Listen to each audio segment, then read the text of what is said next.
Should you desire to travel, indirectly or otherwise, by boat, train, motor car or aeroplane, north 600 miles from smoky, foggy old London, you'll arrive in the Scottish city of Inverness. From there you dash 60 miles westward to the Western Highlands, the mountains, the glens, the lochs and the lowlands. For centuries, the clans of the West lived and fought their battles here. But in the last 100 years, these hills have provided so bare a sustenance that many Highlanders, well, I don't know just how many, hundreds, thousands, or perhaps more, left their age-old homes in search of better opportunities in the far-flung corners of the world. And so the old crofts behind these cottages have become derelict. For hundreds of years, these old walls gave shelter to the hard-working families, the MacDonalds, the Mackenzies, the McKinnons and the McRaes. Nearly half a century ago, all but the very young and the very old emigrated to the sheep farming lands of Australia and elsewhere. The croft is now completely ruined, and a new house, that's a good one, less picturesque but more comfortable, was built with the money that the young ones sent back home for their parents' old age. Of the generations now at school, the majority will leave the Highlands for the cities, the industrial towns and the colonies, and so the land will become more and more depopulated. For every 3 that fall into disrepair, only 1 new house will be built, and the hills will become once more unproductive and will be given over to deer stalking for the relaxation of the tired businessman and the town-weary holiday makers. What's the life of the remaining Highlanders who stayed on the land? Their work is like that of all land workers. It's the same work, the same toil, with the same tools. To cultivate small patches that defy the plough, he returns to the methods of his ancestors. There he struggles with a foot plough. As it looks, it is more or less a prehistoric instrument, although now its point is steel sharp, but it's by no means a labor-saving device. Often he cannot afford expensive modern manures, so he uses seaweed. It's plentiful and cheap, and he carries it up himself from the lochs below.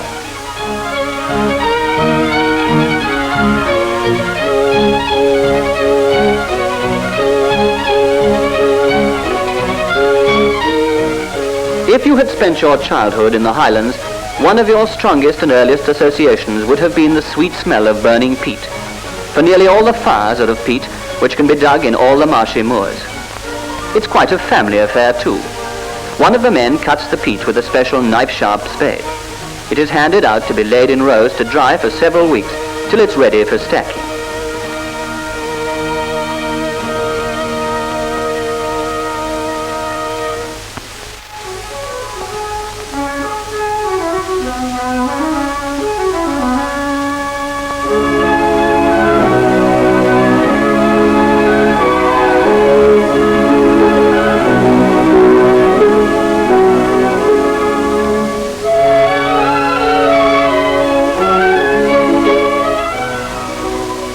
Grazing is sparse on the hills, but throughout the spring and summer the shepherd and his dog spend their time keeping the sheep from wandering down to the grass in the valleys, for the grass must be saved to ensure their winter keep.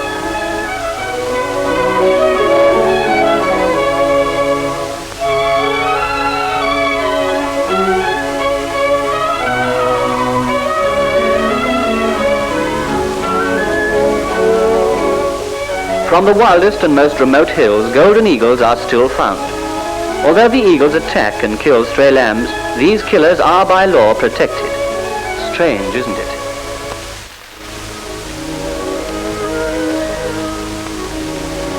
Once fishermen found a living on the lochs, but now that all the fish are being driven away from their shores to more remote places, fishing has become no more than a sport. And so these Western Highlands are given over more and more to the holidaymaker and the tourist. Years ago there were Highland cattle for meat and milk, and the crofters made their own clothes from the sheep's wool, and were in fact self-supporting. But now their activities are restricted almost entirely to sheep farming, and all other needs must be bought from the outside world.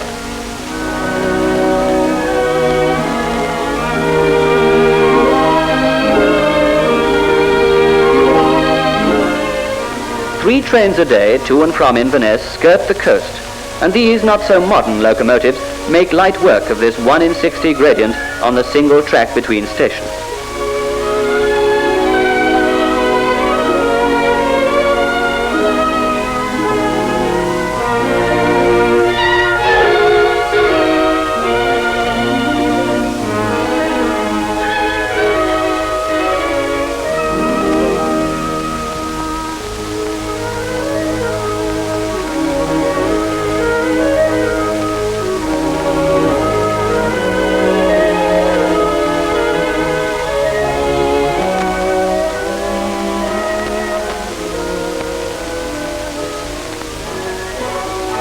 The old tablet system is used.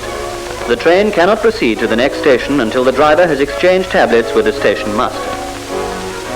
This is the mail train that brings all the requirements to the district.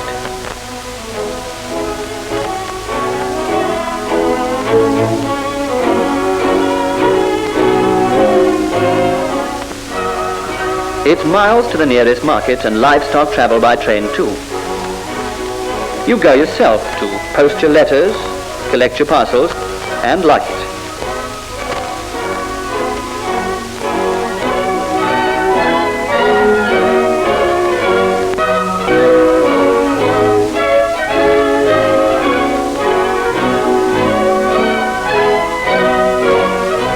The mail bus is loaded for the outlying villages. The butcher collects his Sunday joints. Did I say joints? Well, anyway, here's hoping. The delivery van is superior to the shop it serves.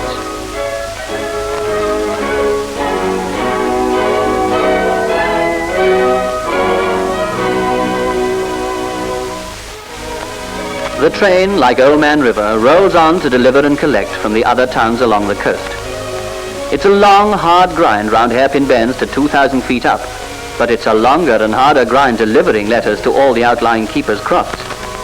Fancy walking 8 miles round the regular route to deliver one letter. It's every man for himself, but the convoy, the mail, must go through.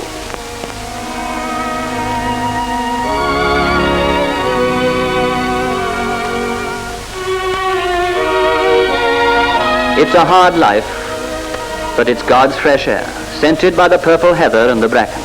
One grows to like the mists that come rolling down the glen. Well, that's if you're not fussy. But the shepherd must be constantly on the lookout for straggling sheep, which become lost when a mist descends.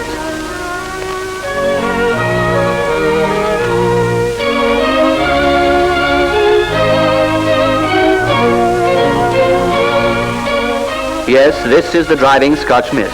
It's typical of the Highlands, and it is as much a part of them as the hills and the lochs and the moors.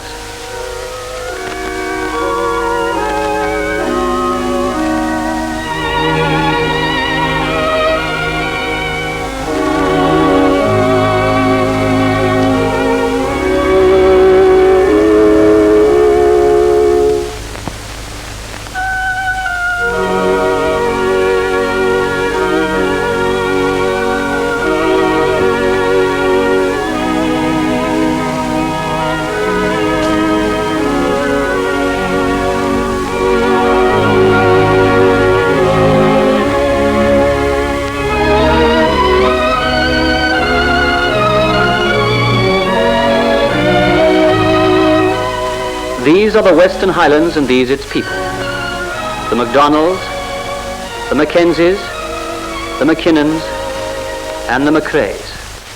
And to all you people bearing those names, wherever you may be, in any part of the world, this is your land.